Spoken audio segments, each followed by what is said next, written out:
اور مد مقابل بناتے ہیں، اور ان کے ایسے گرویدہ ہیں جیسی اللہ کے ساتھ گرویدگی ہونی چاہیے، ٹھیک ہے، جیسی اللہ کے ساتھ گرویدگی ہونی چاہیے، محبت ہونی چاہیے۔ حالانکہ ایمان رکھنے والے لوگ سب سے زیادہ بڑھ کر اللہ کو محبوب رکھتے ہیں۔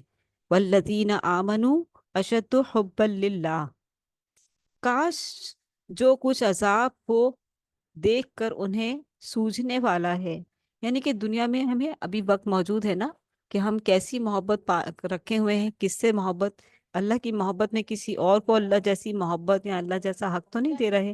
یہ دنیا ہی میں اللہ تعالیٰ ہمیں بتا رہے ہیں کہ دیکھو، ابھی دیکھ لو، اپنے آپ کو چیک کر لو، جیسے انسان دیکھتا ہے نا، چیک کرتا ہے کہ میرے مال میں کوئی سود تو شامل نہیں ہے، میرے اعمال میں کہیں جھوٹ تو شامل نہیں ہے، ہم؟ اور جو ہے میری اعمال میں کہیں چغلی تو شامل نہیں ہے۔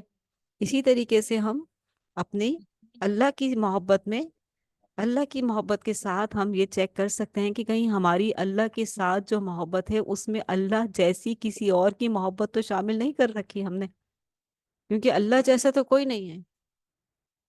اس لیے ہمیں اس چیز کو غور سے، بہت غور طلب رکھنا ہے کہ ہم کہیں اللہ کی محبت میں کوئی ایسی چیز تو نہیں شامل کیے ہوئے، کیونکہ اگر ہم نے دنیا میں غور نہیں کیا، اللہ تعالیٰ ہمیں غور کروا رہے ہیں۔ اللہ تعالیٰ بتا رہے ہیں کہ حالانکہ ایمان رکھنے والے لوگ سب سے بڑھ کر اللہ کو محبوب رکھتے ہیں۔ کاش، اللہ تعالیٰ کہہ رہے کاش، اللہ کا کاش عام کاش نہیں ہوتا، اللہ کا کاش بہت اہمیت کا حامل ہے، کیونکہ وہ اپنے بندوں سے بہت محبت کرتا ہے، وہ نہیں چاہتا کہ اس کا ایک بھی بندہ جہنم میں جائے۔ فرمایا کاش جو کچھ عذاب کو سامنے دیکھ کر انہیں، یعنی لوگوں کو سوجھنے والا ہے، وہ آج ہی ان ظالموں کو سوجھ جائے کہ ساری طاقتیں اور سارے اختیارات اللہ ہی کے قبضے میں ہیں، اور یہ کہ اللہ سزا دینے میں بہت سخت ہے، سزا دینے میں بھی بہت سخت ہے۔ جب وہ سزا دے گا اس وقت کیفیت یہ ہوگی کہ وہی پیشوا اور رہنما جن کی دنیا میں پیروی کی گئی تھی، اپنے پیروکاروں سے بے تعلقی ظاہر کر دیں گے کہ ہمارا تو ان سے کوئی تعلق نہیں ہے، ہم تو ان کو نہیں جانتے، ہمیں کیا معلوم انہوں نے ہمارے پیچھے ہمارے مزار بنا دیے تھے یا ہمارے نام کے لنگر بانٹتے تھے۔ وہ اس طرح سے لا تعلقی ظاہر کریں گے۔ تو پھر پیچھے جو دوسرے ہوں گے جو اس طرح کے کام کرتے تھے، ان کا کیا ہوگا؟ اللہ تعالیٰ کہہ رہے ہیں مگر وہ سزا پا کر رہیں گے جنہوں نے یہ کام کیے اور دنیا سے فوت ہو کر اسی حالت میں آ گئے، اور ان کے سارے اسباب وسائل کا سلسلہ کٹ جائے گا۔ یہ جو وسیلے واسطے ہیں، یہ اسباب اور وسائل کی تو ہیں جن کے بغیر دنیا کے لوگ چلتے نہیں ہیں۔ ہماری تو فلاں بزرگ کے ساتھ لڑی چل رہی ہے، ہماری تو فلاں بزرگ کے ساتھ لڑی چل رہی ہے، یہ کس نے ایجاد کی ہے؟ قرآن مجید تو اس کی نفی کر رہا ہے۔ آخر ہم اس بات کو کب سمجھیں گے؟ ہم نے جو دنیاوی لڑیاں بنا رکھی ہیں وہ سب کمزور ہیں، صرف ایک ہی رسی، اللہ کی رسی جو قرآن مجید ہے، وہ سب سے مضبوط ہے، جو انسان کو سیدھا کر دیتی ہے۔ تو اس لیے وہ لوگ جو دنیا میں ان کی پیروی کرتے تھے کہیں گے کہ کاش ہم کو پھر ایک موقع دیا جاتا، تو جس طرح آج یہ ہم سے بیزاری ظاہر کر رہے ہیں، ہم ان سے بیزار ہو کر دکھاتے۔ کیسے آج ابھی آپ بھی جو تعظیم میں لگے ہوئے ہیں، کس طرح سے جھک جھک کر، ہاتھ جوڑ جوڑ کر، ان کے پاؤں چوم چوم کر، ان کے ہاتھوں کو چوم چوم کر یہ حرکتیں کر رہے ہوتے ہیں کہ یہ ہماری بگڑی لگا دیں گے، یہ ہمیں اللہ سے بیٹا لے کے دیں گے، یہ ہمیں اللہ سے یہ لے کر دیں گے۔ یہ سارے کے سارے کام حرام کام ہیں، ٹھیک ہے؟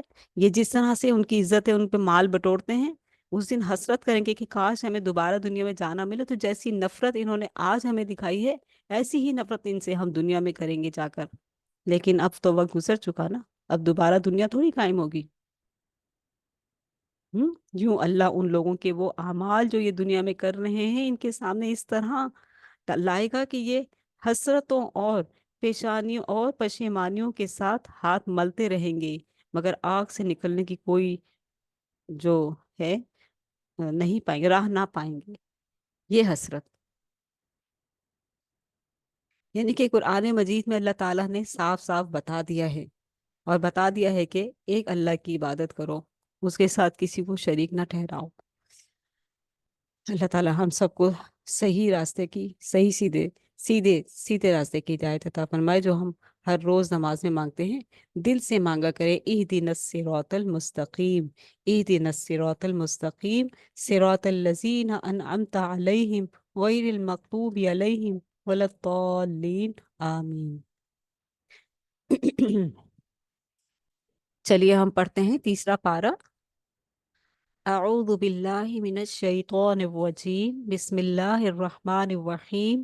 تلک الرسل فضلنا بعضهم على بعض منهم من کلم اللہ ورفع بعضهم درجات وآتینا عیسی ابن مریم البینات وأیدناه بروح القدس ولو شاء اللہ ما ولو شاء الله ما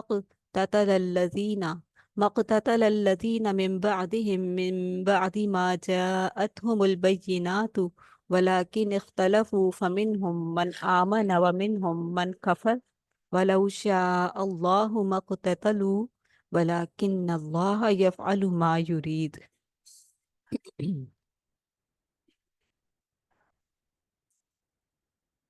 اللہ سبحانہ تعالیٰ فرماتے ہیں، یہ رسول جو ہماری طرف سے انسانوں کی ہدایت پر معمور ہوئے، ہم نے ان کو ایک دوسرے سے بڑھ چڑھ کر مرتبے عطا کیے۔ ان میں سے کوئی ایسا تھا جس سے خدا خود ہم کلام ہوا، اور کسی کو اس نے دوسری حیثیتوں سے بلند درجے دیے۔ ہم کلام کس سے ہوا تھا؟ اللہ تعالیٰ موسیٰ علیہ السلام سے، کلیم اللہ، ٹھیک ہے۔ اور اور کسی کو اس نے دوسری حیثیتوں سے بلند درجے دیے، اور آخر میں عیسیٰ ابن مریم کو روشن نشانیاں عطا کی اور روح پاک سے اس کی مدد کی۔ اگر اللہ چاہتا تو ممکن نہ تھا کہ ان رسولوں کے بعد جو لوگ روشن نشانیاں دیکھ چکے تھے وہ آپس میں لڑتے، مگر اللہ کی مشیت یہ نہ تھی کہ وہ لوگوں کو جبراً اختلاف سے روکے۔ اس وجہ سے انہوں نے باہم اختلاف کیا، پھر کوئی ایمان لایا اور کسی نے کفر کی راہ اختیار کی۔ ہاں، اللہ چاہتا تو وہ ہرگز نہ لڑتے، مگر اللہ جو چاہتا ہے کرتا ہے، اللہ جو چاہتا ہے کرتا ہے۔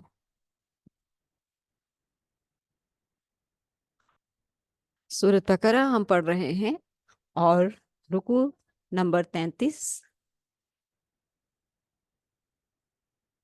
اہمیت اسباب کی نہیں، اللہ کی مدد کی ہے۔ اہمیت اسباب کی نہیں، اللہ کی مدد کی۔ 33ویں رکوع میں حضرت طالوت کی، جیسے کہ ہم نے پچھلے رکوع میں پڑھا تھا، بنی اسرائیل جب فلسطین سے نکال دیے گئے اور ایک قوم ان پر جابر ہو گئی تھی، ظلم و ستم کرتی تھی، اور وہ وہاں سے نکل گئے تھے، لیکن پھر انہوں نے دوبارہ سے اپنے ملک کو حاصل کرنے کی کوشش کی۔ کرنے کے لیے انہوں نے اپنے بادشاہ سے کہا کہ ہمارے لیے ایک خلیفہ مقرر کر دیجئے۔ تو جو خلیفہ مقرر کیا گیا تھا اس کا نام طالوت تھا، لیکن وہ مال میں کم تھا، تو لوگوں نے اعتراض کیا کہ یہ تو مال میں کم ہے، یہ کیسے بادشاہ ہو سکتا ہے؟ لیکن اس رسول نے کہا کہ یہ بادشاہ ہے کیونکہ اس کو اللہ تعالیٰ نے علم و حکمت سے نوازا ہے۔ لوگوں نے اپنے موجودہ رسول سے کہا تھا، سموئیل علیہ السلام سے، کہ ہمارے لیے ایک بادشاہ مقرر کر دیجیے جس کے ساتھ ہم مقابلہ کر کے اپنا علاقہ حاصل کر لیں۔ تو جو رسول تھے انہوں نے حضرت طالوت کو ان کا بادشاہ مقرر کیا، تو وہ مالداری میں کم تھے، لیکن اللہ تعالیٰ نے کو جسامت اور حکمت، بہت علم و حکمت سے نوازا ہوا تھا، تو یہ ان کی خوبیاں تھیں۔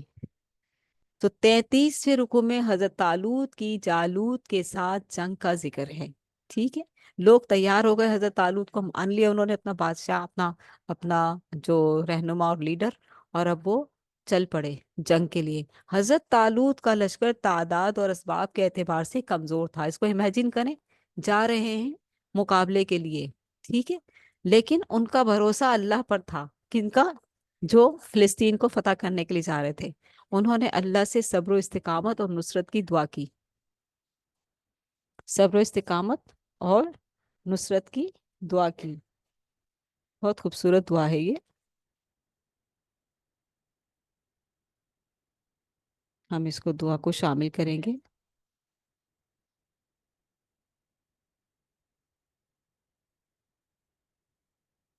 ربنا افرغ علینا صبرا وثبت اقدامنا وانصرنا علی القوم الکافرین، یہ دعا انہوں نے پڑھی تھی۔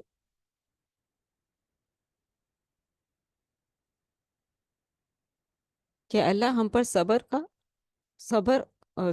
صبر انڈیل دے ہم پر، اور کافر کے مقابلے میں ہماری مدد فرما۔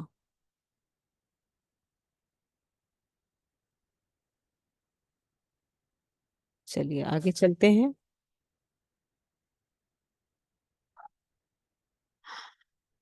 انہوں نے اللہ سے صبر و استقامت اور نصرت کی التجا کی، اللہ نے ان کی مدد فرمائی اور انہوں نے جالوت کے کئی گنا بڑے لشکر کو شکست فاش دی۔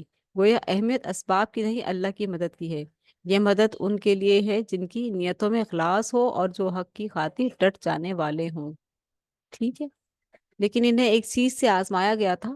جب طالوت کا لشکر جا رہا تھا اپنے مقصد کے لیے، تو بیچ میں پانی کی، ٹھنڈے میٹھے پانی کی نہر تھی، اور کہا گیا، طالوت نے کہا کہ دیکھو، ٹھنڈے میٹھے پانی کی ایک نہر آئے گی، تم نے اس میں سے پیٹ بھر کر پانی نہیں پینا۔ شدید گرمی بھی تھی حالانکہ، لیکن کہا گیا کہ پیٹ بھر کے پانی نہیں پینا، بس چلو بھر پانی پینا۔ لیکن بہت سے لوگوں نے پانی پیٹ بھر کر پی لیا، نافرمانی کی۔ یہ کون لوگ تھے؟ بنی اسرائیل کے لوگ تھے۔ پھر اللہ تعالیٰ نے ان کو معاف کیا، اور پھر انہوں نے آگے بڑھ کر اللہ سے دعا کی، اور پھر انہوں نے لڑائی کی، اور یہ لوگ جو ہے پھر کامیاب ہوئے۔ اچھا جی، کیا روز قیامت شفاعت کام آئے گی؟ اب دیکھیں شفاعت کا ذکر آ رہا ہے۔ شفاعت، کتنے لوگوں نے کیسی کیسی شفاعتیں بنا رکھی ہیں، کیسی کیسی لڑیاں بنا رکھی ہیں، کیسے کیسے واسطے وسیلے پیر بابے بنا رکھے ہیں۔ تو ہم دیکھتے ہیں کہ اللہ تعالیٰ یہاں کیا فرما رہے ہیں۔ اصل میں اپنی ڈائریکشن درست کرنے کی ضرورت ہے، کہ مددگار، عبادت کے لائق، دعا کرنے کے لائق، نظر و نیاز کے لائق صرف اللہ کی ذات ہے۔ ٹھیک ہے، 34ویں رکوع میں حکم دیا گیا کہ قیامت آنے سے پہلے پہلے اللہ کی راہ میں خرچ کرو۔ وہ قیامت جس میں کوئی باطل سفارش، کوئی رشتہ داری اور لین دین کام نہ آئے گا۔ باطل سفارش، کوئی رشتہ داری اور لین دین کام نہ آئے گا، کوئی بھی کام نہیں آئے گا اس دن۔ کیا کام آئے گا اس دن؟ صرف اپنا عمل، اپنا اخلاص۔ اخلاص کے ساتھ کیا ہوا؟ عمل۔ اور تقوی کام آئے گا۔ جس دن ہم اللہ کے سامنے کھڑے ہوں گے تو ہمیں شرمندگی نہیں ہو رہی ہوگی، یہ چیز کام آئے گی۔ پھر اس رکوع میں آیت الکرسی ہے، جو تمام آیات قرآنی کی سردار ہے۔ اعوذ باللہ من الشیطان الرجیم، اللہ لا الہ الا ہو الحی القیوم لا تأخذہ سنۃ ولا نوم لہ ما فی السماوات وما فی الارض من ذا الذی یشفع عندہ الا بإذنہ يعلم ما بين أيديهم وما خلفهم ولا يحيطون بشيء من علمه إلا بما شاء وسع كرسيه السماوات والأرض ولا يؤوده حفظهما وهو العلي العظيم۔ یہ خوبصورت آیت الکرسی، جو تمام آیات قرآنی کی سردار ہے، عظیم آیت ہے۔ عظیم آیت ہے اپنے الفاظ، اپنے مقام کے مرتبے کے اعتبار سے۔ اس میں اللہ سبحانہ تعالیٰ کا ایک زبردست بہترین تعارف کروایا گیا ہے۔ بہترین حفاظت کے لیے، حفاظت کا منبع ہے۔ اللہ کے رسول صلی اللہ علیہ وآلہ وسلم نے فرمایا، رات کو سونے سے پہلے آیت الکرسی پڑھ کر چاروں طرف دم کر دیا کرو، پھونک مار لیا کرو، تمہاری حفاظت رہے گی۔ اور آیت الکرسی جو ہے، بتانے والا کون تھا؟ کیا آپ کو معلوم ہے آیت الکرسی بتانے والا کون تھا؟ وہ بڑا دھوکے باز شیطان، کہ ایک صحابی کو ایک کسی مال پر جو ہے مقرر کیا گیا حفاظت کے لیے، لیکن وہاں ایک شخص آتا اور سامان چوری کر کے چلا جاتا۔ کرتے کرتے پکڑا گیا، صحابی نے کہا ٹھہر جا، میں تجھے جو ہے لے کے جاتا ہوں۔ تو اس نے کہا کہ نہیں، میں اب آئندہ نہیں آؤں گا۔ اچھا، پھر اگلے دن پھر آ گیا، پھر اس نے کہا میں تجھے نبی علیہ الصلوۃ والسلام کے پاس لے کر جاتا ہوں۔ اچھا، کہنے لگا نہیں اب نہیں آؤں گا۔ اچھا، پھر تیسری رات پھر آ گیا، تو صحابی نے کہا کہ اب تو میں تجھے نہیں چھوڑوں گا، اب تجھے لے کے جاؤں گا۔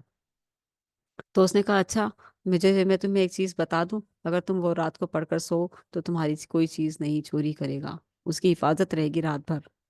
تمہاری اور تمہارے مال کی حفاظت رہے گی رات بھر۔ تو وہ پھر کیونکہ وہ شیطان تھا، اس نے بتا کر گیا کہ آیت الکرسی پڑھا کرو، پڑھ لیا کرو۔ جب اگلے دن آپ صلی اللہ علیہ وسلم کے پاس یہ مسئلہ لے جایا گیا تو آپ صلی اللہ علیہ وسلم نے فرمایا کہ وہ شیطان تھا۔ تو یہ چیز جو ہے، کیونکہ شیطان جو ہے، شیطان بننے سے پہلے بہت بڑا نیک نیک جن تھا جو فرشتوں میں رہا کرتا تھا، لیکن اس کی بدنصیبی یہ ہوئی کہ اس نے تکبر کر دیا، اللہ کے آگے جھگڑا کیا اور اپنے آپ کو اچھا سمجھا، اور اس وجہ سے اس کی ساری کی ساری جو نیکی تھی وہ غارت چلی گئی۔ خیر بہرحال، اب شیطان کے شر سے بچنے کے لیے ہمارے پاس کون سا ہتھیار ہے؟ ایک تو اس نے یہ خود ہی بتا دیا آیت الکرسی، اور دوسری ابا آدم نے جب غلطی ہوئی تھی ان سے جنت میں تو انہوں نے کیا کیا تھا؟ توبہ استغفار کی تھی۔ تو اللہ سبحانہ تعالیٰ نے فرمایا اے آدم، اب تیری اولاد کے پاس استغفار کا ایسا ہتھیار موجود ہے کہ اگر وہ اس کا صحیح استعمال رکھے گا تو وہ اس شیطان مردود سے محفوظ رہے گا۔ ٹھیک ہے؟ تو استغفار کا ایک آنسو بہت بڑی طاقت رکھتا ہے۔ تو یہ ساری بات تھی کہ پھر اس رکوع میں آیت الکرسی ہے جو تمام آیات ہے، قرآن کی سردار ہے، جس کی فضیلت ابھی ہم نے دیکھی۔ اس آیت میں اللہ کی کئی صفات کا بیان ہے۔ اس آیت میں امید دلائی گئی کہ اللہ اپنے نیک بندوں کو بعض گناہ گاروں کے حق میں شفاعت کی اجازت عطا فرمائے گا۔ ٹھیک ہے، اللہ تعالیٰ عطا فرمائے گا لیکن اپنی اجازت سے۔ لیکن اس کا مطلب یہ نہیں کہ ہم جو ہے اللہ کے نیک بندوں کو اللہ سے مانگنے کا ذریعہ بھی بناتے رہیں، ان کی شفاعت حاصل کرنے کے لیے ان کو جو ہے خوش کریں، وہ مر گئے ہیں ان کے مزارات بنائیں اور ان کے نام کے لنگر بانٹتے پھریں۔ ایسی کوئی چیز نہیں ہے، ایسی کوئی چیز نہیں ہے۔ نیک انسان جو دنیا میں زندہ ہے اس کے پاس جا کر آپ بیٹھیں، اچھی اچھی باتیں سیکھیں، اس سے دعا کروا سکتے ہیں۔ ٹھیک ہے، اس سے دعا کروائی جا سکتی ہے۔ مرنے کے بعد اس کی قبر پہ جا کر اس کو واسطے وسیلے بنا کر اس سے کہنا کہ ہمارے لیے دعا کر دیجیے، یہ حرام ہے۔ اس آیت میں امید دلائی گئی کہ اللہ اپنے نیک بندوں کو بعض گناہ گاروں کے حق میں شفاعت کی اجازت عطا فرمائے گا۔ اللہ ہمیں بھی نبی اکرم صلی اللہ علیہ وآلہ وسلم کی شفاعت نصیب فرمائے، اور ہمیں تو ہمارے حبیب صلی اللہ علیہ وآلہ وسلم کی ہی شفاعت کی تمنا ہے، چاہت ہے، آرزو ہے۔ ہمیں تو ہمارے پیارے حبیب صلی اللہ علیہ وسلم سے بڑھ کر کوئی کسی کی تمنا نہیں، آپ سے بڑھ کر تو کوئی بھی نہیں۔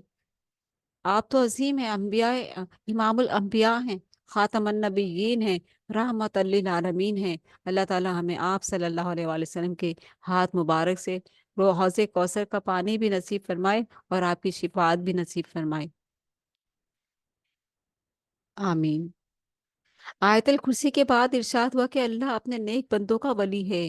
اللہ ولی الذین آمنوا یخرجہم من الظلمات الی النور والذین کفروا اولیاؤہم الطاغوت یخرجونہم من النور الی الظلمات اولئک اصحاب النار ہم فیہا خالدون۔ بہت ہی خوبصورت آیت ہے، بہت ہی پیاری آیت ہے۔ آیت الکرسی پڑھیں۔ آیت الکرسی کے بعد ایک آیت آتی ہے لا اکراہ فی الدین قد تبین الرشد من الغی فمن یکفر بالطاغوت ویؤمن باللہ فقد استمسک بالعروۃ الوثقی لا انفصام لها واللہ سمیع علیم۔ اور پھر ہے اللہ ولی الذین آمنوا، اللہ دوست ہے ایمان لانے والوں کا۔ اللہ اپنے نیک بندوں کا ولی ہے، دوست ہے۔ جس کا دوست اللہ ہو جائے اسے اور کیا چاہیے؟ ہم دیکھتے ہیں نا ہمارا دوست، ہمیں کتنا فخر آتا ہے اپنی دوستوں پر۔ جب آتی ہیں ہمارے گھر میں ملنے ہمیں کتنی خوشی ہوتی ہے، جب ہم مجھ سے ملنے جاتے ہیں ہمیں کتنی خوشی ہوتی ہے، جو سچے دوست ہوتے ہیں۔ کتنی خوشی ہوتی ہے، راحت ہوتی ہے، وقتی ہوتی ہے نا۔ لیکن اللہ تو ہمیشہ کا دوست ہے، ہمیشہ کا وفادار، ہمیشہ کا سچا دوست۔ اللہ اپنے نیک بندوں کا دوست ہے، نیک بندوں کا۔ کیا ہم نیک ہیں؟ کیا ہم واقعی اللہ کے ولی، کیا واقعی اللہ جو ہے ہمارا ولی ہے؟ کیا واقعی اللہ ہمارا دوست ہے؟ کبھی ہم نے محسوس کیا اپنی مشکلوں میں ہم نے اس کو قریب پایا، اس کی مدد آئی؟ دل میں بات ہے اور وہ پوری ہو گئی. پریشانی منڈلا رہی ہے، ٹینشن دی ہوئی ہے، آدھے گھنٹے کے اندر اندر پریشانی حل ہو گئی. کس نے کی؟ اللہ نے کی. اگر واقعی میں اللہ ہمارا دوست ہے، اگر واقعی میں ہم اس قابل ہیں کہ اللہ کی دوستی ہمیں حاصل ہے، تو ہم دنیا کے سب سے خوش نصیب ترین لوگ ہیں. کیا کرتا ہے اللہ تعالیٰ اپنے بندوں کو، اپنے دوستوں کے ساتھ؟ انہیں گمراہیوں کے اندھیروں سے نکال کر حق کی روشنی کی طرف لے آتا ہے. یہ سب سے بڑا دوستی کا حق ہے جو اللہ تعالیٰ ادا کرتا ہے. ٹھیک ہے. اللہ تعالیٰ اپنے بندوں سے، جو اس کے دوست ہیں، ان کو گمراہی کے اندھیروں سے نکال کر روشنی کی طرف لے آتا ہے.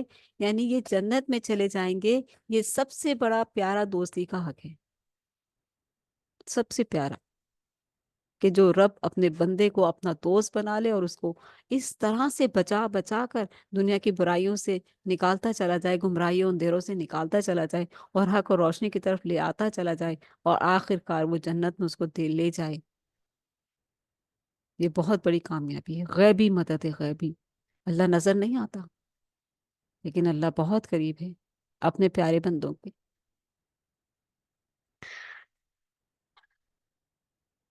کہ اللہ اپنے نیک بندوں کا ولی ہے اور انہیں گمراہیوں کے اندھیروں سے نکال کر حق کی روشنی کی طرف لے آتا ہے. یہ سب سے بڑی کامیابی ہے، سب سے بڑی خوش نصیبی ہے. اللہ ولی الذین آمنوا یخرجہم من الظلمات الی النور. لے آتا ہے اندھیروں سے نکال کر روشنی کی طرف. برے لوگوں کے دوست شیاطین ہیں جو انہیں ہدایت کی راہ سے ہٹا کر گمراہیوں کی طرف لے جاتے ہیں. اپنے دوستوں کو چیک کریے، آپ کے دوست کیسے ہیں؟ بیٹھتے ہیں آپ کے پاس آ کر اور کیا کرتے ہیں؟ چگلیاں کرتے ہیں، یا اللہ اور اس کے رسول کی پیاری پیاری باتیں کرتے ہیں؟ سب سے اچھا دوست آپ کا وہ ہے جو آپ کے ساتھ اللہ اور اس کے رسول کی، قرآن کی باتیں کرتا ہے. سب سے اچھا وہ دوست ہے آپ کا، سب سے پیارا دوست ہے وہ آپ کا. اور پھر دنیا کی باتیں تو ہوتی ہی ہیں، ظاہر ہے ہم اس دنیا میں رہتے ہیں. فلاں مسئلہ، فلاں پرابلم، فلاں چیز، فلاں یہ، فلاں وہ. مشورہ ضرور کریں، بہت احتیاط کریں گفتگو میں. کسی تھرڈ پرسن کی بات اس طرح سے نہ ہو جائے مجھ سے کہ وہ چگلی میں آ جائے. تھرڈ پرسن کی بات بھی کرنی پڑ جاتی ہے، بہت احتیاط سے کریں. اچھا جی، آگے بڑھتے ہیں، کیونکہ ہم، اللہ تعالیٰ سے دعا ہے کہ اللہ تعالیٰ ہمیں اپنے پیارے، اللہ تعالیٰ ہمیں اپنے اپنا دوست بنا لے. اللہ تعالیٰ ہمیں اپنا دوست بنا لے، اپنے دوستوں میں شامل فرما لے، اور ہمیں بھٹکنے سے بچا لے، اور قیامت آخرت کے دن تک وہ جو ہے ہمارے لیے دوستی دوستی اس کی، ہماری دوستی قائم رہے، اور ہم جو ہے جنت میں جائیں. آمین. بہت ہی خوبصورت ہے. اور ایک اور بھی دعا آتی ہے دوستی کے لیے، جو یوسف علیہ السلام نے پڑھی تھی قید خانے میں. یوسف علیہ السلام نے کیا دوست دعا پڑھی تھی؟ فاطر السماوات والارض، اے آسمانوں اور زمین کے بنانے والے، انت ولی فی الدنیا والآخرہ، تو ہی میرا دوست ہے دنیا میں بھی اور آخرت میں بھی. انت ولی فی الدنیا والآخرہ، توفنی مسلمہ، مسلمان اسلام کی حالت میں موت دینا. توفنی مسلمہ و الحقنی بالصالحین، اور مجھے نیک صالح لوگوں میں شامل فرما لے. یہ ہے انبیاء کی دعائیں، یہ ہے انبیاء کی دعائیں، اتنی پیاری پیاری دعائیں.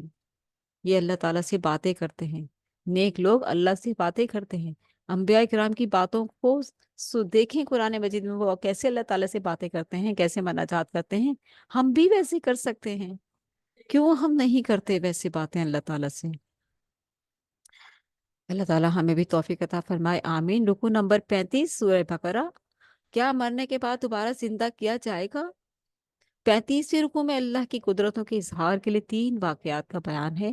خاص طور پر اللہ کی اس شان کو نمایاں کیا گیا کہ وہ مرنے کے بعد انسانوں کو دوبارہ زندہ کرنے پر قادر ہے.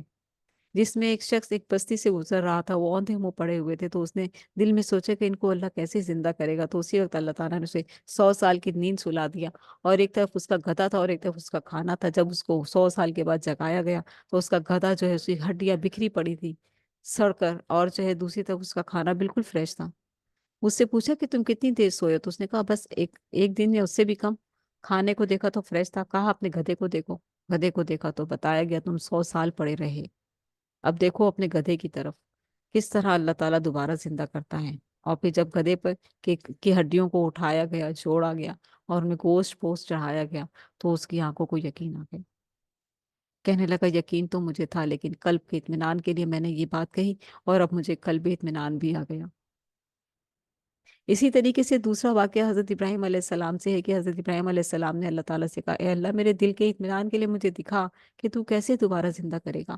تو اللہ تعالیٰ نے کہا کہ چند پرندوں کو اپنے ساتھ ہلا لو، پھر ان کو ذبح کرو، پھر ان کا گوشت بناؤ، پھر ان کے ٹکڑوں کو پہاڑ کے چاروں طرف، پہاڑوں کے ارد گرد پھیلا کے رکھاؤ، ملا جلا کے، اور پھر واپس اپنی جگہ پر آ کے ان کو بلاؤ تو وہ دوڑے چلے آئیں گے.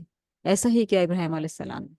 ابراہیم علیہ السلام، اللہ تعالیٰ نے کہا کہ کیا تجھے یقین نہیں؟ ابراہیم علیہ السلام نے کہا یہاں مجھے یقین ہے میرے مالک، مگر دل کے اطمینان کے لیے. ٹھیک ہے.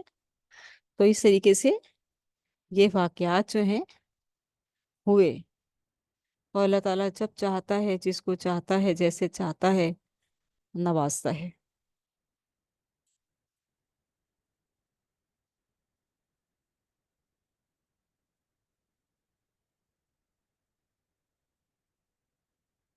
چلیے اور جو ہے ہم آگے بڑھتے ہیں. رکو نمبر 36، انفاق فی سبیل اللہ، اللہ کی فضیلت اور آداب. انفاق فی سبیل اللہ یعنی اللہ کی راہ میں خرچ کرنا مال کا، کی فضیلت اور آداب. ٹھیک ہے، کیسے مال خرچ کرنا ہے، اس کی فضیلت کیا ہے اور آداب کیا ہیں. 36 رکو میں حکم دیا گیا کہ اللہ کی راہ میں خلوص کے ساتھ مال خرچ کرو. دکھاوا کرنا، کسی کو صدقہ دے کر احسان جتلانا یا تانا دینا صدقات کو ضائع کر دیتا ہے. جیسے کوئی ایک ہفتے بعد پھر آ گیا اپنی ضرورت کے لیے،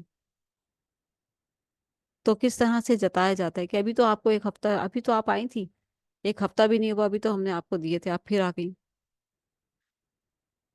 یہ جتانا بھی ہو گیا اور پھر آنے پر ان کو تانا بھی دے دیا.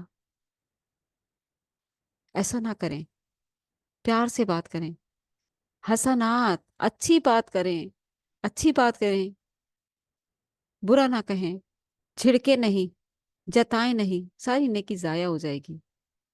اس لیے پیار محبت سے اس کو بٹھائیں. نہیں ہے تو اس سے معذرت کر لیں کہ جب ہوگا جب ہم دے دیں گے، ابھی نہیں ہے، اور جو ہے بس بات ختم. ٹھیک ہے نا. اور احسان کر کے کبھی جتلائیں نہیں. انسان بڑا تھوڑ دلا ہے. انسان کبھی، جیسے سامنے والے نے ہمارے ساتھ برا رویہ کیا اور کبھی کچھ عرصے پہلے ہم نے اس کی اچھی خاصی مدد کی ہوئی تھی، اور اس نے ہمارے ساتھ برا بھلا رویہ کیا ہے یا برا بھلا کہا ہے، تو ہم اپنا احسان جتانے لگ جاتے ہیں کہ لوگ تو احسان بھی یاد نہیں رکھتے. فلاں وقت ہم نے تم پر کیا احسان کیا تھا، بھول گئے کیا؟ آج تمہارا یہ رویہ ہے ہمارے ساتھ. چھوڑ دیں، اللہ پہ چھوڑ دیں. تو احسان جتلانا یا تانا دینا صدقات کو ضائع کر دیتا ہے. اپنی نیکیوں کو حفاظت سے رکھیں. خلوص کے ساتھ خرچ کرنے والوں کو اللہ 700 گنا تک اجر عطا فرماتا ہے. 700 گنا تک. اور اس میں بڑی پیاری قرآن مجید میں آیت آئی ہے، بڑی ہی پیاری خوبصورت آیت آئی ہے کہ مثل الذین ينفقون اموالهم فی سبیل اللہ کمثل حبۃ انبتت سبع سنابل فی کل سنبلۃ مئۃ حبہ، مئۃ حبہ، واللہ یضاعف لمن یشاء واللہ واسع علیم. کہ اللہ تعالیٰ جس کے لیے چاہے بڑھا دیتا ہے. اور جو اللہ کی راہ میں مال خرچ کرتے ہیں ان کے لیے کیا ہے؟ اللہ تعالیٰ نے فرمایا لہم اجرہم عند ربہم، ان کے لیے ان کا اجر ان کے رب کے پاس ہے. ولا خوف علیہم ولا هم یحزنون، اور ان کے لیے نہ کوئی خوف ہوگا اور نہ وہ غمزدہ ہوں گے. اور فرمایا قول معروف ومغفرۃ خیر من صدقۃ یتبعها اذی واللہ غنی حلیم. کہ اپنی باتوں میں قول معروف، اچھی بات کہو، اچھی بات کہو. ٹھیک ہے. اپنی نیکی کو ضائع مت کرو، اچھی بات کہو. کہ ایک میٹھا بول اور کسی ناگوار بات پر ذرا سی چشم پوشی اس خیرات سے بہتر ہے جس کے پیچھے دکھ ہو. یعنی کہ خاموش رہیں، کسی کی دل آزاری نہ کریں. اپنے صدقات کی حفاظت کریں۔ خلوص کے ساتھ خرچ کرنے والوں کو اللہ 700 گنا تک اجر عطا فرماتا ہے۔ پھر اللہ جس کے لیے چاہے اجر کو بڑھا دیتا ہے۔ اللہ ہمیں اپنی راہ میں نہ صرف خرچ کرنے بلکہ اپنے انفاق کی حفاظت کرنے کی بھی توفیق عطا فرمائے۔ انفاق کیا ہے؟ خرچ کیا ہوا مال، خرچ کیا ہوا مال، ٹھیک ہے۔ اللہ تعالی ہمارے مالوں کی حفاظت فرمائے جو ہم نے اس کی راہ میں خرچ کر دیے، اور آگے سے بھی اللہ تعالی ہمیں بہترین مال خرچ کرنے کی توفیق عطا فرمائے، آمین۔ انفاقی فی سبیل اللہ، اللہ کا بہترین مصرف۔ دیکھیے، اللہ تعالیٰ نے قرآن مجید میں سورہ بقرہ میں ہی ہمیں یہ کرائیٹیریا دے دیا تھا۔ میں پھر سے وہ آیت پڑھتی ہوں، الذین یؤمنون بالغیب، وہ لوگ جو ایمان لائے اور غیب پر ایمان رکھتے ہیں، وَيُقِيمُونَ الصَّلَاةَ، اور وہ نماز قائم کرتے ہیں، وَمِمَّا رَزَقْنَاهُمْ يُنْفِقُونَ، اور وہ اس مال میں سے جو اللہ نے انہیں دیا ہے خرچ کرتے ہیں۔ کس پر خرچ کیا جاتا ہے؟ خرچ کرنا کیا ہے؟ انفاقی فی سبیل اللہ، اللہ کی راہ میں خرچ کرنا، اللہ کی مخلوق کی خدمت کرنا، لوگوں کی خدمت کرنا، جو مجبور ہیں، جو منہ سے نہیں بولتے، ضرورت مند ہیں، ان کی ضرورت کا خیال رکھیے۔ اللہ تعالیٰ نے زکوٰۃ کا حکم کیوں دیا ہے؟ زکوٰۃ نکالیے انصاف کے ساتھ، ایک ہی فیملی کو پکڑا کر لاکھوں روپے دے کر اس طرح بھی نہ کریں۔ ان کے برابر والے گھر میں بھی ضرورت ہے، بھوکے ہیں، پوچھ لیجئے، پتہ کر لیجئے، معلوم کر لیجئے، ملا جلا مال دیجئے، سب کی ضرورت کا خیال کیجئے۔ ایسا نہ ہو کہ رشتہ داروں میں بھی آپ خود غرضی کریں کہ فلاں ضرورت مند ہے اور دوسرا بھی ضرورت مند ہے، لیکن ہم تو اس کو دیں گے، ہم تو ان کو نہیں دیں گے۔ ارے یار، یہ کیا چکر ہے؟ مال تو اللہ کی رضا کی خاطر خرچ کرنا ہے، اور زکوٰۃ تو مال کی میل ہے جو آپ کے مال کو پاک کر دیتا ہے۔ اور پھر زکوٰۃ کے علاوہ دوسری خیرات بھی ہیں جو دل سے کی جاتی ہیں، جو خوشی سے کی جاتی ہیں، اللہ کی راہ میں، اللہ کی رضا کی خاطر۔ اے اللہ، تو دیکھ رہا ہے، ایک ہاتھ سے دو تو دوسرے ہاتھ کو پتہ نہ چلے، دے رہے ہو تو اس طرح دو کہ لینے والے کو خوشی محسوس ہو، احسان محسوس نہ ہو سامنے والے کا کہ احسان احسان کر رہا ہم پر۔ نہیں، خوشی سے دو، گلے لگا کر دو، ایسے ہاتھ ملاؤ اور پیسے اس کے ہاتھ میں تھما دو، بس یہ ہے نیکی۔ آپ کر کے تو دیکھیں، اس میں کتنا سکون ہے اس چیز میں۔ آپ کو پتا ہو کہ باقی ضرورت مند ہے اور میں نے اس کے ہاتھ میں یوں پیسے دینے، اور اسے بس گلے لگا کر، سینے سے لگا کر خوشی سے اس کی مدد کرنی ہے، تاکہ اسے احساس ہو کہ ہاں، کتنے اچھے طریقے سے اس نے اللہ کی رضا کی خاطر مجھے دیا ہے۔ میں اس کے سامنے دوبارہ جاؤں گا تو میں اس کے ساتھ خوشی سے بیٹھ تو سکوں گا، بات تو کر سکوں گا، مجھے نظر جھکا کر شرمندگی سے نہیں بیٹھنا پڑے گا۔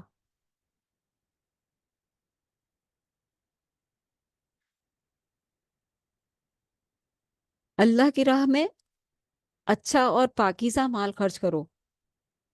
پرانے کپڑے، پھٹے ہوئے کپڑے، گھسے ہوئے کپڑے، پرانے برتن، پرانی چیزیں، اگر آپ کو نیا خریدنا ہے تو اچھی اچھی چیزیں ہی دیں دوسروں کو۔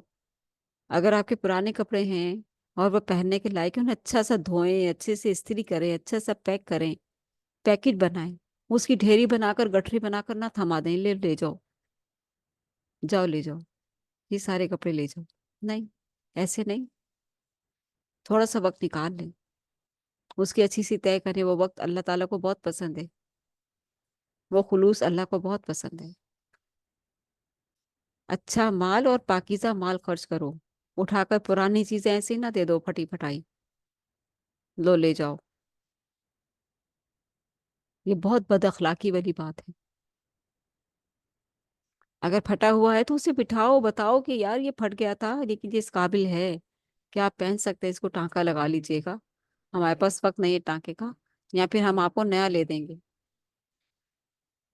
فرمایا جیسا مال تمہیں پسند ہے ویسا ہی مال اللہ کی راہ میں خرچ کرو، ویسا ہی مال اللہ کی راہ میں خرچ کرو، لیکن جو تمہیں پسند ہے وہ تم نے چھپا لیا، اور جو تمہیں نہیں پسند وہ تم نے تھما دیا، ایسا نہ کرو۔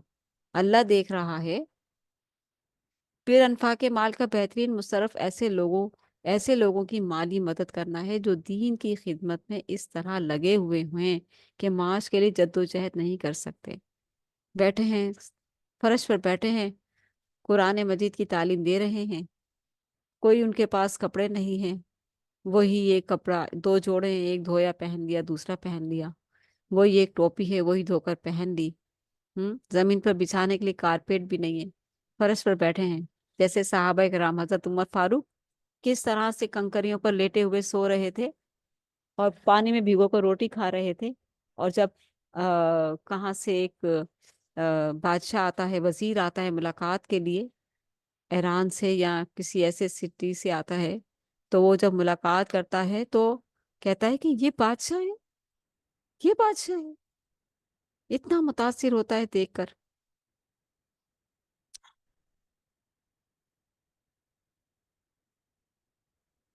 ایسے تو ہم اب ایسے اعمال تو کرنے والے لوگ بہت کم بچے ہیں، لیکن اب مسجدوں کے اماموں کی اتنی کم سیلری ہوتی ہے، آپ کو معلوم نہیں شاید، مسجد کے جو امام ہیں ان کی اتنی کم سیلری ہوتی ہے، پھر بھی ہم کہتے ہیں ان کا تو کام ہی مانگنا ہے، وہ بیچارے اپنی ضرورت کے لیے بولتے بھی نہیں ہیں، اگر بول دیں تو کہتے ہیں مولویوں کو تو کام ہی مانگنا ہے، مولویوں کا تو کام ہی نہیں ہے، اور خود نہیں اس کی ضرورت پوری کریں گے، اس کی بیوی ہے اس کے بچے ہیں، ان کو عید کے جوڑے کے لیے پیسے دے دیں۔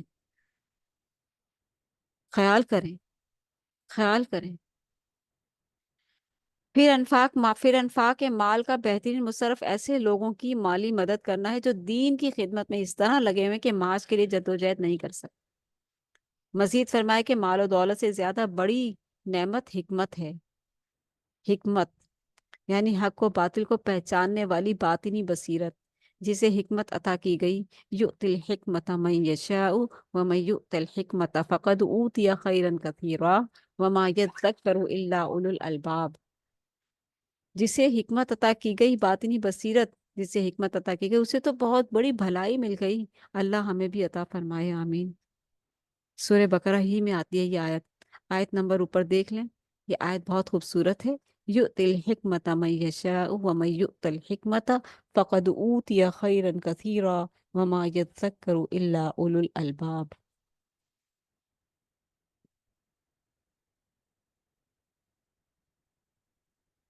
ضرور دیکھیے گا اس آیت کو، بہت ہی خوبصورت آیت ہے یہ۔ اچھا جی، انہی ٹو یہ جو ہے 267 اور 273 کے درمیان میں مل جائے گی آپ کو یہ آیت، ٹھیک ہے؟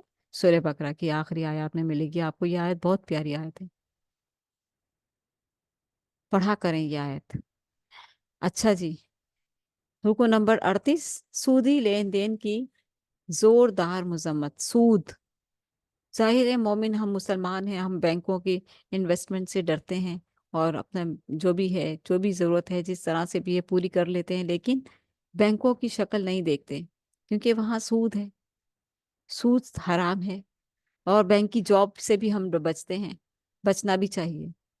38ویں رکوع میں سود کی حرمت کا بیان ہے، حکم دیا گیا کہ سودی لین دین چھوڑ دو، ورنہ تمہارے خلاف اللہ اور اس کے رسول صلی اللہ علیہ وآلہ وسلم کی طرف سے اعلان جنگ ہے۔ کم سے کم حدیث میں آیا ہے کہ سود کی مذمت کیا ہے، کہ کوئی بیٹا اپنی ماں سے زنا کرے، سود کھانے والے کا کم سے کم کا اور زیادہ سے زیادہ کا کیا ہوگا پھر انجام، یہ امیجن کروایا گیا ہے کہ کوئی بیٹا اپنی ماں سے زنا کرے۔ سود خور کا یہ چھوٹے سے چھوٹا ایک پوائنٹ اللہ تعالیٰ نے، اللہ کے رسول صلی اللہ علیہ وسلم نے حدیث میں بیان فرمایا ہے۔ فرمایا ڈرو اس دن سے جب تم سب اللہ کے دربار میں پیش کیے جاؤ گے، اور ہر شخص کو اس کے اعمال کے مطابق بدلہ دیا جائے گا۔ کتنا خوبصورت ہے نا قرآن، کتنی پیاری باتیں ہیں، کس طرح سے رہنمائی کرتا ہے، کس طرح سے انسان کو سیدھا کر دیتا ہے، کس طرح سے انسان کے دل سے توبہ نکلتی، یا اللہ معاف کر دے، آئندہ ایسا نہیں کروں گی، یا اللہ معاف کر دے، ہم اس چیز سے بچ جائیں گے، یا اللہ ہمیں تھوڑی مہلت دے دے، ہم کوشش کرتے ہیں ہم اس گناہ سے نکل جائیں گے، تیرے حضور آ جائیں گے، توبہ استغفار کر لیں گے، مولا ہمیں توفیق دے کہ ہم اس گناہ سے بچیں، اور ہم تیرے حضور سچے دل کی توبہ کریں، اور تو ہمیں مہلت بھی دے اور ہمیں پاک بھی کر دے۔ رکو نمبر 39، قرض کے بارے میں ہدایات۔ 39ویں رکو میں قرض، ادھار لین دین، باہمی معاہدات، رہن اور گواہی کے حوالے سے تفصیلی ہدایت دی گئی ہیں۔ ان سب میں یہ آیت دین کہلاتی ہے، آیت دین کہتے ہیں اس کو، یہاں پر جو بڑی آیت آئی ہے نا، اس میں اس کو آیت دین کہتے ہیں، اور اس میں ہدایات آئی ہیں کہ لکھت پڑھت کر لو، گواہ بنا لو۔ آپ نے کسی کو قرضہ دے نہیں تو آپ یہ نہ سمجھیں کہ یہ میری بہن ہے، یہ میری بڑی سگی دوست ہے، مجھے تو اس پہ آنکھیں بند کر کے بھروسہ ہے، میں تو اس پہ بھروسہ رکھتی ہوں، یہ مجھے دے دے گی۔ ہوتا ہے بہت سے لوگوں پہ بھروسہ ہوتا ہے اور وہ دے بھی دیتے ہیں، ایسی بات نہیں ہے ہمیشہ انہوں نے دے دیا، کیونکہ وہ بھی متقی ہوتے ہیں نا، پرہیزگار ہوتے ہیں، اللہ سے ڈرنے والے ہوتے ہیں۔ لیکن اللہ تعالیٰ نے اس کام کو فرض قرار دیا ہے۔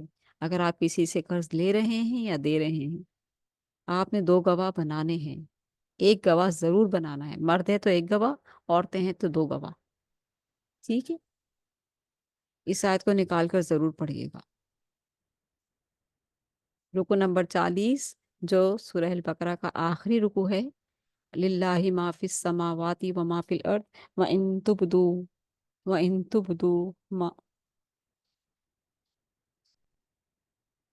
ما فی السماوات و ما فی الارض و ان تبدو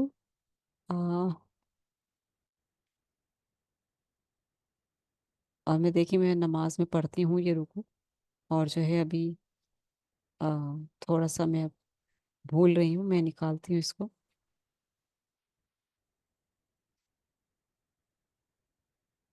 وَإِن تُبْدُوا مَا فِي الْأَرْضِ جَمِيعًا اللہ اکبر، اللہ اکبر۔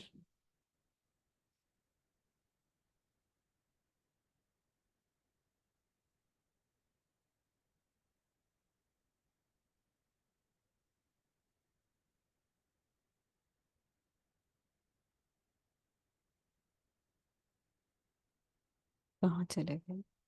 چلیں ہم دیکھتے ہیں اس کو انشاءاللہ، ایک پیج جو ہے ڈبل پیج، للہ ما فی السماوات و ما فی الارض و ان تبدوا ما فی انفسکم او تخفوه یحاسبکم به اللہ فیغفر لمن یشاء و یعذب من یشاء واللہ علی کل شیء قدیر۔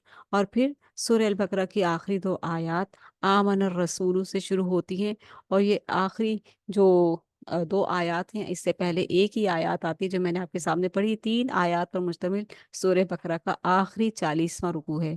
بہت فضیلت آئی ہے، عظیم الشان دعا کا تحفہ، عظیم الشان دعا کا تحفہ ہے یہ، بہت ہی خوبصورت الفاظ ہیں، بہت ہی پیارے الفاظ ہیں، رات کو سونے سے پہلے پڑھنے والے کے لیے اللہ تعالیٰ حفاظت فرماتا ہے، ہر طرح کی نظر بد جادو سے وہ محفوظ رہتا ہے، حفاظت رہتی ہے اس کی۔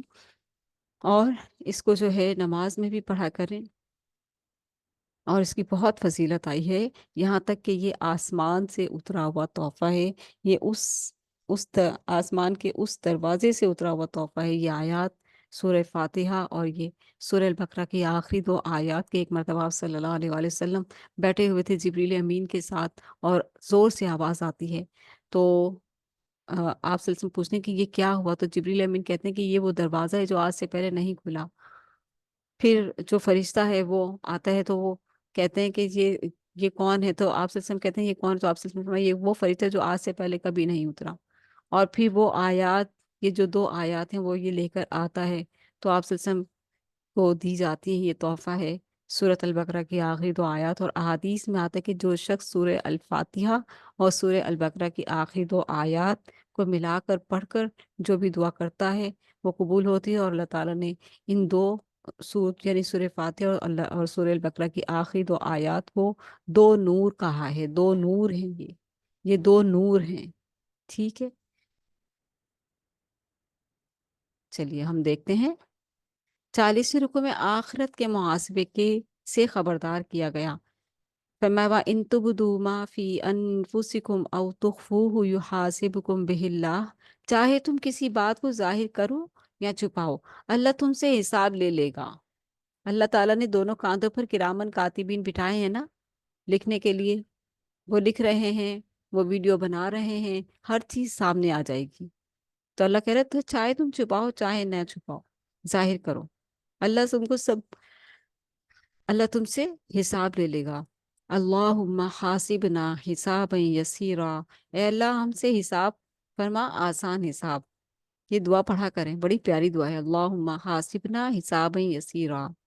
سورہ مبارکہ کے آخر میں اہل ایمان کو ایک عظیم الشان دعا کا تحفہ دیا گیا، ربنا لا تؤاخذنا ان نسینا او اخطأنا، اس سے پہلے ایمان ہے، اس سے پہلے کے جو الفاظ ہیں نا، آمن الرسول بما انزل الیہ من ربہ والمؤمنون، ایمان لائے رسول اس چیز پر جو اللہ نے نازل کی، اور مومن، تو یہ جو ہے الفاظ ہیں ایمان کی، قبولیت کے، اور پھر اللہ تعالیٰ نے اس کے بعد یہ دعا سکھائی، اور یہ دعا اتنی خوبصورت ہے، آپ یقین کریں جب ہم یہ کہتے ہیں نا ربنا لا تؤاخذنا ان نسینا او اخطأنا، آنسو نکل پڑتے ہیں اس لفظ سے، آنسو، اگر آپ اس کو اس کے ترجمے کے ساتھ پکڑتے ہیں، کہ ہمارے رب ہماری پکڑ نہ فرمائیے اس پر جو ہم بھول گئے یا جو ہم سے خطا ہوئی۔ یہ الفاظ کبھی پڑھ کر دیکھیں آپ، کبھی دل کی گہرائی سے پڑھ کر دیکھیں، اور اگر آپ کیفیت سے پڑھتے ہیں تو آپ کے آنسو نہیں رکتے، آنسو نہیں رکتے، یہ اتنے خوبصورت الفاظ ہیں۔ اور پھر اللہ تعالیٰ نے ان لوگوں کی جو گزر چکے غلطیاں کی، ان سے بھی پناہ مانگنے کا طریقہ سکھا دیا، کہ جو پچھلے لوگوں سے غلطیاں ہیں وہ ہم سے نہ ہو، یا جو پچھلے لوگوں پہ بوجھ ڈالے گئے وہ ہم پہ نہ ڈالنا، اور وہ بوجھ جو ہم اٹھانے کی طاقت نہیں رکھتے وہ ہم سے نہ اٹھائیے گا۔ پڑھتے ہیں ربنا ولا تحمل علینا اسرا کما حملتہ علی الذین من قبلنا، اے ہمارے رب ہم پر وہ بوجھ نہ ڈالیے جو آپ نے ہم سے پہلے آنے والوں پر ڈالا۔ ربنا ولا تحملنا ما لا طاقت لنا بہ، اے ہمارے رب ہم پر ایسا بوجھ نہ ڈالیے جو ہم اٹھا نہ سکیں۔ واعف عنا، یہاں وقف کرنا ہے، واعف عنا، اور ہم سے درگزر فرمائیے، محسوس کر کے، وقف کر کے دعا کیا کریں، واغفر لنا، اور ہماری بخشش فرمائیے، ورحمنا، اور ہم پر رحم فرمائیے، انت مولانا، آپ ہی ہمارے مولا ہیں، فانصرنا علی القوم الکافرین، بس ہماری مدد فرمائیے کافر قوم کے مقابلے میں۔ کافر قوم کون ہے؟ کیا بت پرست؟ نہیں، کافر قوم وہ ہیں جنہوں نے اللہ کے رسول کی بات سننے سے انکار کر دیا، اللہ کی بات سننے اور ماننے سے انکار کر دیا۔ مسلمانوں میں بھی ایسے بہت سارے موجود ہیں، بیٹھے ہوئے ہیں، جو اللہ کے رسول کی بات سننے سے انکار کر، نہیں نہیں ہمارے لیے ہمارے بزرگ ہی کافی ہیں، نہیں نہیں آپ ہمیں حدیثیں مت سنائیں، بہت ساری حدیثیں بدل گئی، اب تو 1400 سال گزر چکے، اب تو وہ دین ہی نہیں رہا، اب تو وہ چیزیں باقی ہی نہیں بچی، آپ ہمیں مت سنائیں۔ ہم ایسے رد کر دیتے ہیں لوگ، حق بات کو رد کر دیتے ہیں۔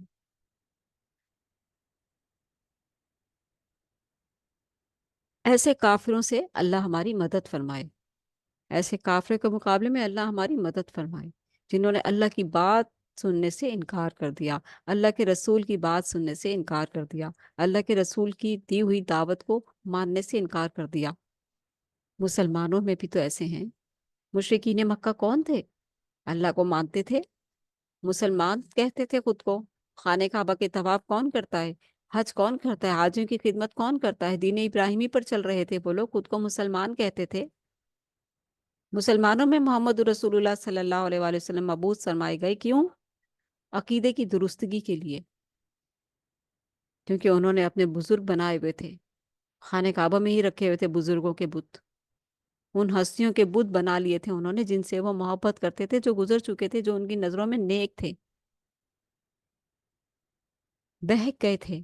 اللہ کے رسول نے کہا چھوڑ دو ان ہستیوں کو، ان واسطوں وسیلوں کو، ان لڑیوں اور رسیوں کو چھوڑ دو، ایک اللہ کی رسی مضبوطی سے تھام لو۔ محمد تم کیسا دین لائے ہو؟ ہم اپنے باپ دادا کا دین چھوڑ دیں؟ ہم ان ہستیوں کو چھوڑ دیں؟ تم ایک خدا کی بات کرتے ہو، ہم ان کو کیسے چھوڑ دیں؟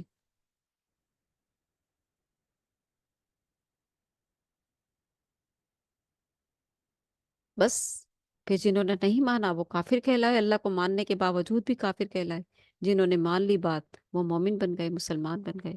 آج کل کے مسلمان بھی اپنے آپ کو چیک کر لیں کہ ہم کون سی کیٹیگری کے مسلمان ہیں، کافروں والے مسلمان ہیں یا مومن والے مسلمان ہیں، محمد صلی اللہ علیہ وسلم والے مسلمان ہیں یا پھر دوسرے والے۔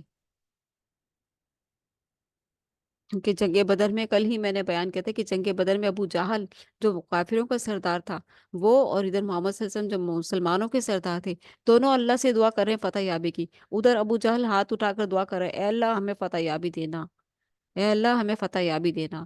ادھر محمد صلی اللہ علیہ وسلم دعا کر رہے ہیں، اے اللہ ہمیں فتح یابی دینا، دونوں اللہ سے دعا کر رہے ہیں۔